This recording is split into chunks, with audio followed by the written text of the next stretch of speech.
حضرت ثوبان رضی اللہ عنہ بیان کرتے ہیں، رسول اللہ صلی اللہ علیہ وآلہ وسلم نے فرمایا، اللہ تعالیٰ نے میرے لیے زمین کو سمیٹ دیا تو میں نے اس کے مشارق و مغارب کو دیکھ لیا، اور جس قدر زمین میرے لیے سمیٹ دی گئی وہاں تک میری امت کی حکومت پہنچے گی۔ مجھے 2 خزانے عطا کی گئی، سرخ اور سفید۔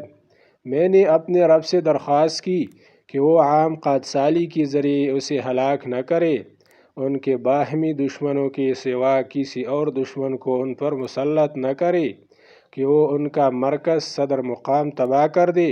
اور بلا شبہ میرے رب نے فرمایا، اے محمد، میں جب کوئی فیصلہ کر لیتا ہوں تو وہ ٹل نہیں سکتا۔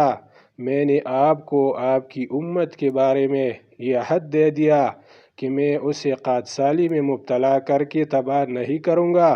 یہ بھی عہد دے دیا کہ ان پر ان کے باہمی دشمن کے علاوہ کوئی ایسا دشمن اس پر مسلط نہیں کروں گا جو ان کے مرکز کو تباہ کر دے، اگرچہ ان کے تمام دشمن متحد ہو کر ان پر حملہ کر دے۔